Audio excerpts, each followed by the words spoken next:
सफल बने, समर्थ बने, पावन बने जीवन। मीठी मुरली सुन के पाए सुख सघन। आज का चिंतन, आज का चिंतन। ओम शांति। Good morning. प्यार का सागर जो हम बच्चों को संपूर्ण शुद्ध बनाते हैं, वो कहते हैं तुम्हें सच्चा सच्चा वैष्णव बनना है। सच्चे वैष्णव भोजन की परहेज के साथ साथ पवित्र भी रहते हैं। तो परमात्मा आज हम बच्चों को पूछ रहे हैं, कौन सा अवगुण गुण में परिवर्तन हो जाए तो बेड़ा पार हो सकता है। वो है सबसे बड़ा अवगुण है मोह। मोह के कारण संबंधियों की याद सताती रहती है। किसी का कोई संबंधी मरता है तो 12 मास तक उसे याद करते रहते हैं। मुंह ढककर रोते रहेंगे, याद आती रहेगी। ऐसे ही अगर बाप की याद सताए दिन रात, तुम बाप को याद करो तो तुम्हारा बेड़ा पार हो जाएगा। जैसे लौकिक संबंधी को याद करते हैं, ऐसे बाप को याद करो तो ओह सौभाग्य। बाबा रोज रोज बच्चों को समझाते हैं कि अपने को आत्मा समझ, बाप की याद में बैठो। आज उसमें ऐड करते हैं, सिर्फ बाप नहीं दूसरा भी समझना है।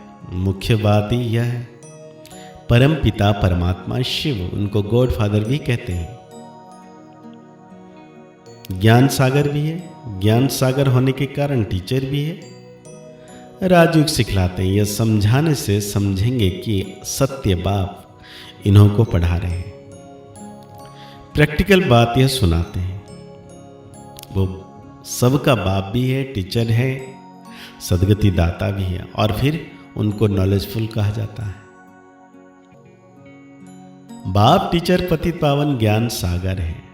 तो पहले बाप की महिमा करनी चाहिए, क्योंकि बाबा हमको पढ़ा रहे हैं। उनका मुख्य जो कर्तव्य है, काम है, संगम युग पर आकर क्या करते हैं, हम बच्चों को राज्य की शिक्षा पढ़ाते देते हैं। तो वैष्णव कुल को कहलाते हैं, अर्थात प्याज आदि तमोगुणी चीज नहीं खाते हैं। तुम बच्चे जानते हो तमोगुणी चीज क्या क्या है। कोई अच्छे मनुष्य भी होते हैं जिसको रिलीजियस माइंडेड व भक्त कहा जाता है। सन्यासी को कहेंगे पवित्र आत्मा, और जो दान आदि करते हैं उनको कहेंगे पुण्य आत्मा।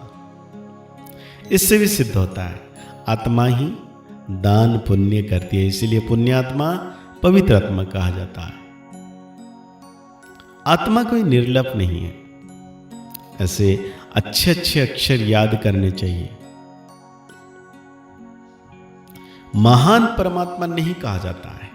हाँ, महान आत्मा कहा जाता है, लेकिन महान परमात्मा नहीं कहा जाता है। इसलिए सर्वव्यापी कहना यह पूरा रॉन्ग है। सर्व आत्माएं हैं, जो भी है सब में आत्मा है। पढ़े लिखे जो हैं सिद्ध कर बतलाते हैं, झाड़ में भी आत्मा है। कहते हैं 84 लाख योनियां जो हैं उनमें भी आत्मा है। आत्मा ना होती तो वृद्धि को कैसे पाती। मनुष्य की जो आत्मा है वो तो जड़ में जा नहीं सकती। शास्त्र में ऐसी सी बातें लिख दी हैं। इंद्रप्रस्थ में धक्का दिया तो पत्थर बन गया। अब बाप बैठ समझाते हैं। बाप बच्चों कहते हैं देह के संबंध तोड़, अपने को आत्मा समझो। धक्का माना, पत्थर बुद्धि बन गए। माँ में कम याद करो, बस तुम्हारे 84 जन्म अब पूरे हुए। बेकार में गए, धक्का खाए, पत्थर बुद्धि बन गए। अब पावन बनना है, तो अब तमो प्रधान से सतो प्रधान बनना है। दुख धाम है अपवित्र धाम, शांति धाम है सुख धाम, पवित्र धाम। ये तो समझते हो ना। सुख धाम में रहने वाले देवताओं के आगे माथा टेकते हैं। सिद्ध होता है भारत में, नई दुनिया में पवित्र आत्माएं थी, उच्च पद वाले थे, अभी तो गाते हैं, मुझ निर्गुण हारे में कोई गुण नहीं।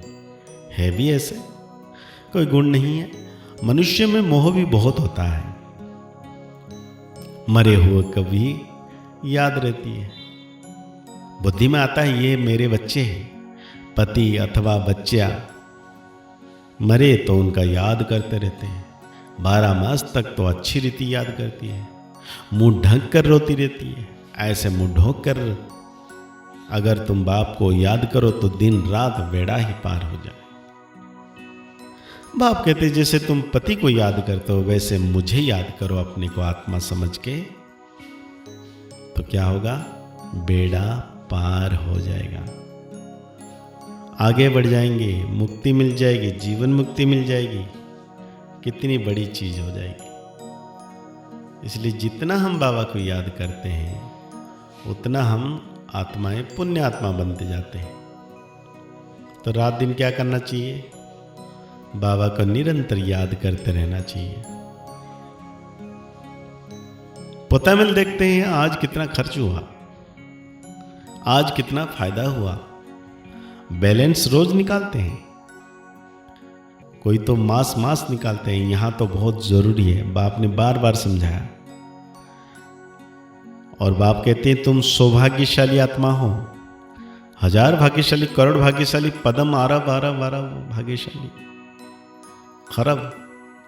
जो बच्चे अपने को सौभाग्यशाली समझते हैं, मतलब सदा, वो जरूर अच्छी तरह से बाप को याद करते होंगे। वही गुलाब के फूल बनेंगे, खुशबूदार। यह तो नटशल में समझाना होता है। तो बाप कहते हैं ये लक्ष्मी नारायण त्रिकालदर्शी नहीं है। त्रिकालदर्शी बन के क्या करेंगे? सत्युग में जरूरत ही नहीं है। ज्ञान तो संगम पर मिलता है, तो संगम पर बच्चे बनते हैं त्रिकालदर्शी।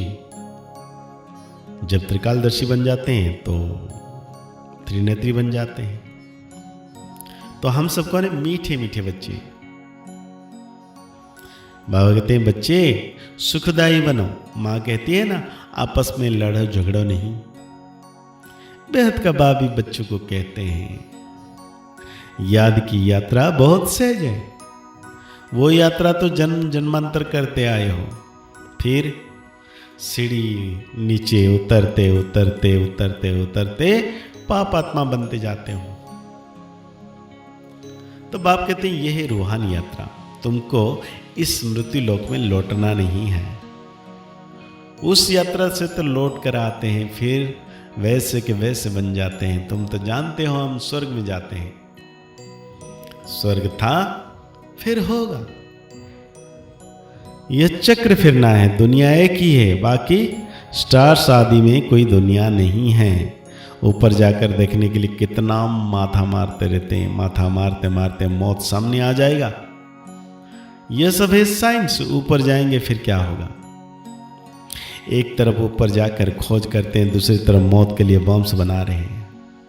मनुष्य की बुद्धि देखो कैसी है। समझते भी हैं, कोई प्रेरक है, खुद कहते हैं वर्ल्ड वार जरूर होनी है। यह वही महाभारत लड़ाई है। अब तुम बच्चे भी जानते हो, जितना पुरुषार्थ करेंगे उतना ही कल्याण करेंगे। खुदा के बच्चे तो हो ही। भगवान अपना बच्चा बनाते हैं तो तुम भगवान भगवती बन जाते हो। तो आज धारणा के लिए अपने ऊपर चिंतन और अपने ऊपर प्रयोग करने के लिए आज का पॉइंट ले लेना है। जैसे बाप अपकारी पर भी उपकार करते हैं, ऐसे फॉलो फादर करना है। कोई कुछ भी बोले तो सुनो, अनसुना कर दो, मुस्कुराते रहना है। एक बाप से ही सुनना है। दूसरी बात है सुखदायी बन, सबको सुख देना है। आपस में लड़ना झगड़ना नहीं है। समझदार बन, अपनी झोली अविनाशी ज्ञान रत्नों से भरपूर करनी है। और आज वरदान अपने लिए लेना है कि सागर के तले में जाकर अनुभव रूपी रत्न प्राप्त करने वाले सदा समर्थ आत्मा भव। समर्थ आत्मा बनने के लिए योग की हर विशेषता का, हर शक्ति का और हर एक ज्ञान की मुख्य पॉइंट का अभ्यास करो। अभ्यासी लगन में मगन रहने वाली आत्मा के सामने किसी भी प्रकार का विघ्न ठहर नहीं सकता, इसलिए अभ्यास की प्रयोगशाला में बैठ जाओ। अभी तक ज्ञान के सागर, गुणों के सागर, शक्तियों के सागर में ऊपर ऊपर की लहरों में लहराते हो, लेकिन अब सागर के तले में जाओ तो अनेक प्रकार के विचित्र अनुभव के रत्न प्राप्त समर्थ आत्मा बन जाएंगे। तो आज एक स्लोगन ले लेंगे अपने लिए जो भगवान हम बच्चों को दे रहे हैं। अशुद्धि ही विकार रूपी भूतों का आह्वान करती है, इसलिए संकल्प से भी अशुद्ध नहीं, शुद्ध बनो। जैसे ब्रह्मा ने विशेष श्रेष्ठ संकल्प से बच्चों का आह्वान किया, अर्थात रचना रची, ऐसे संकल्प की रचना भी कम नहीं है। श्रेष्ठ शक्तिशाली संकल्प ने हर प्रेर कर भिन्न भिन्न धर्म के पदों से निकाल कर समीप लाया।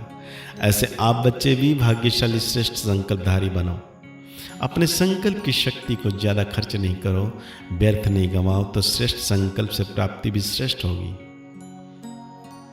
तो आज हम सोमान लेंगे, मैं समर्थ आत्मा हूं, मैं समर्थ आत्मा हूं। गहरा चिंतन के लिए और भी कुछ पॉइंट लेके हम मनन चिंतन करें, मंथन करें और मुस्कुराते रहें। मुस्कुराते रहिए, आगे बढ़ते रहिए, पुरुषार्थ करते रहिए, खुश रहें, स्वस्थ रहें, मस्त रहें। ओम शांति, ओम शांति, ओम शांति।